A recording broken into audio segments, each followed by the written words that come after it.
Hello, I'm Kamali, taking you through some of the things people are talking about and some of the stuff they're sharing around the world on NewsFeed today. The scale of the tsunami and earthquake is still being realised. We look at what went wrong and what could happen next. That's okay, I know you're not thinking. You never do. I'm sorry? No, go ahead. And another one, Donald J. Trump gave another rambling press conference. We have the hilarious, horrible highlights. Moon landings and so much more. It's happy birthday, NASA.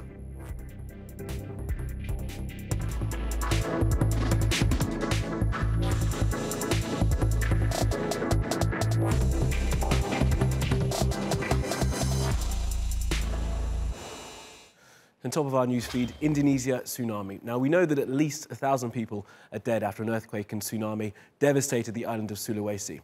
Now, people have no food or medical supplies, as some areas are just unreachable due to the damage that's been caused. And now questions are being asked about the response of the Indonesian government and the things that they may have missed.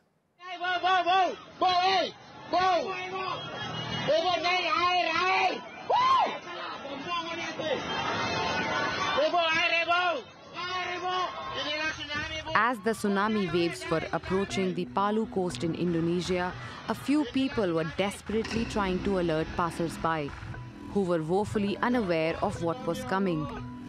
But were there any warning systems in place? This is a question hounding the authorities. So what exactly happened on Friday evening? A deadly earthquake measuring magnitude 7.5 hit the island of Sulawesi, triggering numerous aftershocks. Indonesia's Meteorological and Geophysics Agency BMKG issued a tsunami warning of potential waves of 0.5 to 3 meters. But the warning was lifted just over 30 minutes later. The ensuing tsunami hit the narrow bay with waves as high as 6 meters. It caused widespread destruction, sweeping everything that came in the way. Repeated warnings and texts were sent to the residents, but some might have not been received. Sirens also failed after the quake brought down communication and power lines.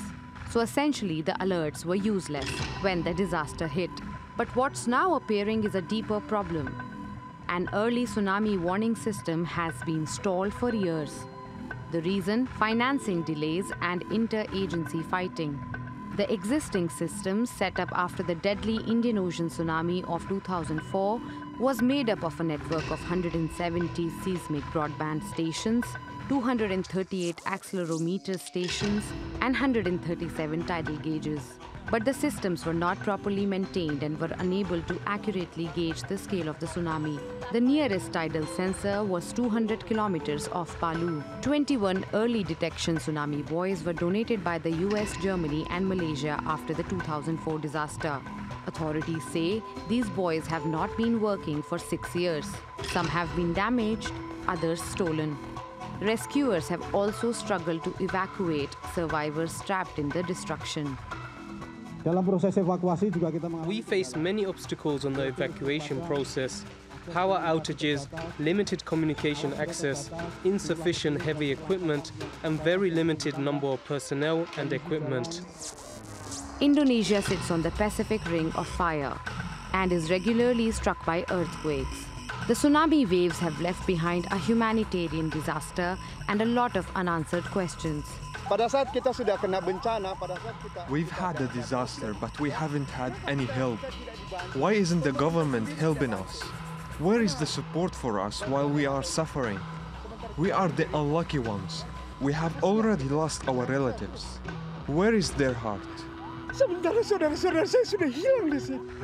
Indonesia is still assessing the extent of damage, but could better alert systems have prevented loss of lives?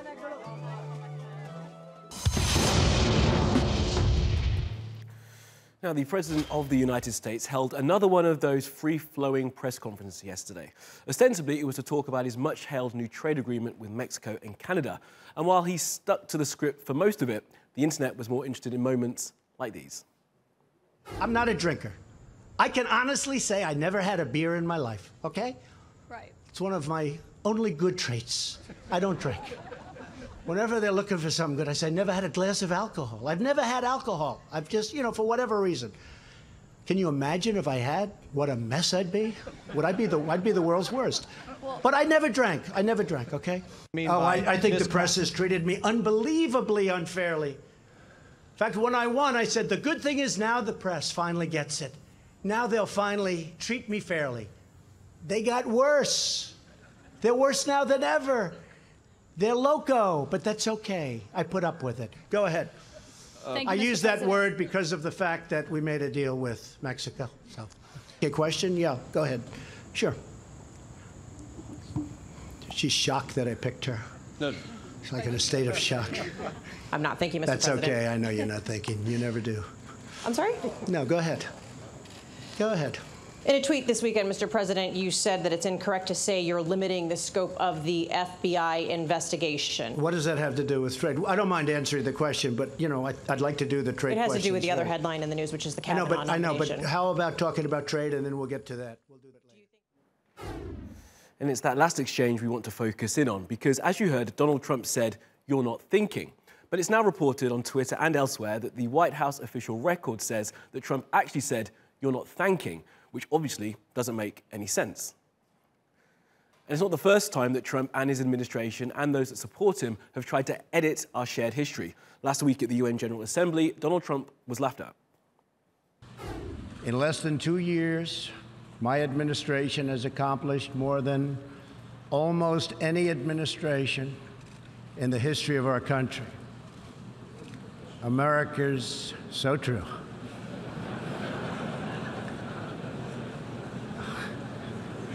Didn't expect that reaction, but that's okay.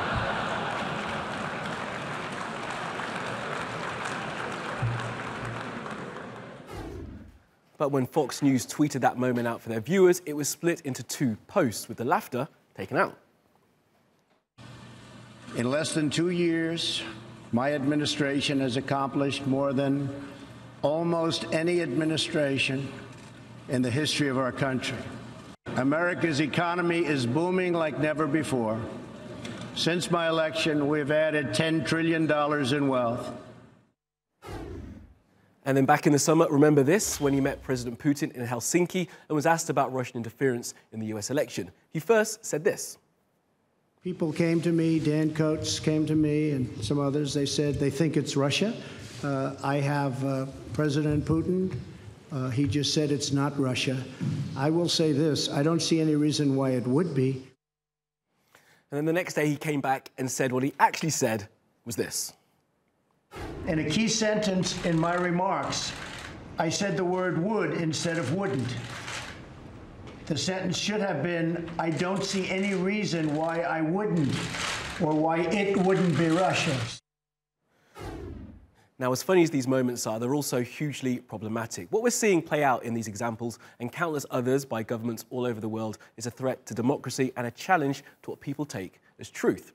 The instant feedback loop that is social media means that people can call these moments out when they see them, as we try to do. But paradoxically, it's the fact that we have that instant feedback that gives those who would subvert the truth the means to do so. Now, if Fox News and Twitter and the White House official record claim alternative narratives, then whose truth do you believe? Now, there is someone who is willing to stand up against Donald Trump. This sculpture of the children's book character Matilda has gone up outside the author's home, Roald Dahl, in the UK. Now, Trump was chosen as her nemesis after an online poll. Remember, in the book, Matilda takes on her head mistress, Miss Trunchbull. Now, the creators of the artwork say that Matilda demonstrates that it's possible for anyone, no matter how small and powerless, to defeat the Trunchbulls in their own lives, a message that feels even more relevant today than it did 30 years ago. And while all of this has been going on, the First Lady of the United States decided to get away from it all by going to Africa. But some people on social media there have not been welcoming her visit. Here's Usman.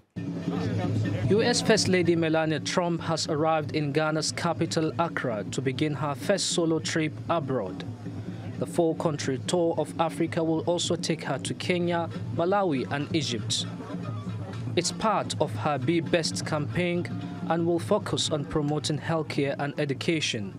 But given her husband's policies and past comments about Africa, Melania Trump's arrival has been received with skepticism.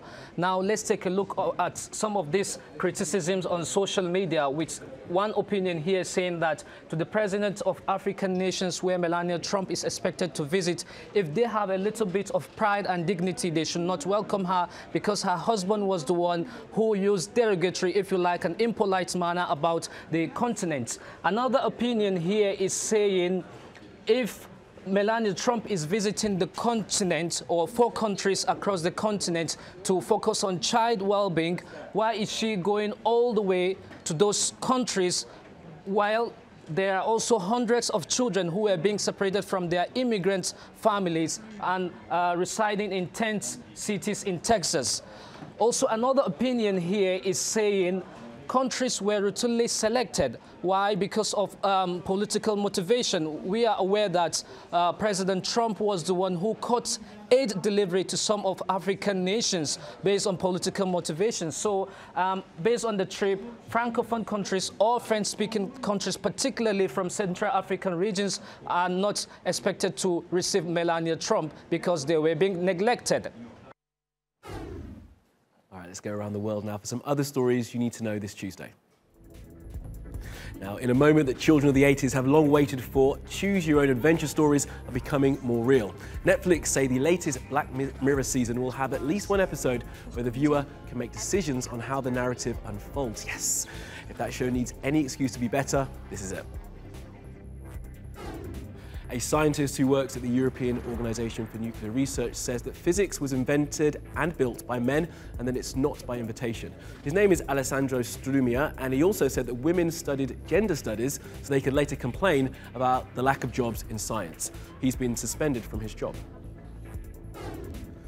And in other news, the Nobel Prize for Physics has been awarded to 3 people: Arthur Ashkin, Gerard Monroe, and Donna Strickland. And Miss Strickland becomes the 3rd female Nobel laureate in physics. In your face, Alessandro Strumia.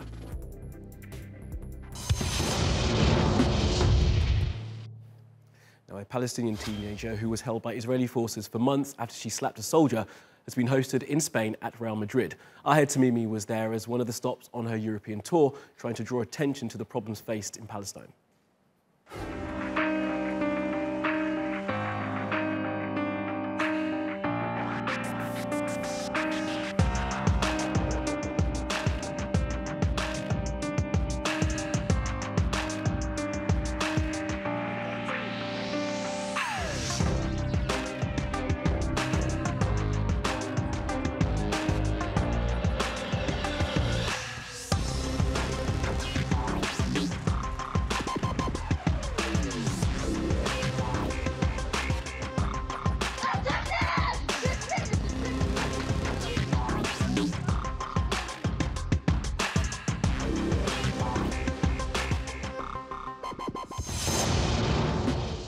And our Animals Doing Stuff today features dogs, and these 4-legged friends are part of a push for peace on the Korean Peninsula.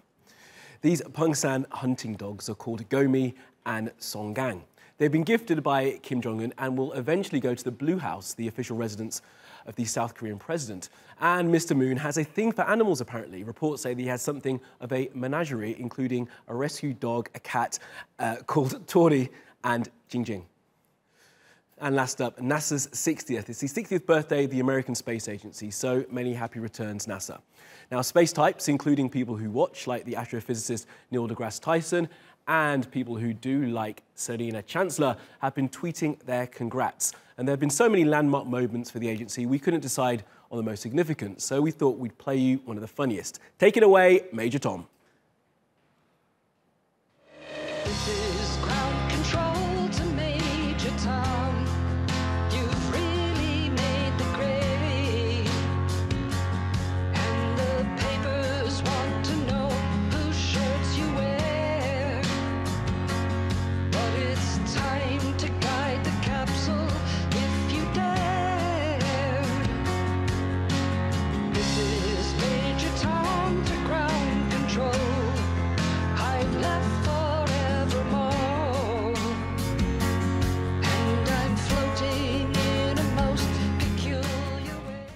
is out of this world. That's all for the Newsfeed team. Reach me with your questions, comments, complaints and suggestions.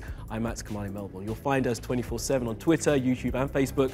Follow, subscribe and add. See you again tomorrow.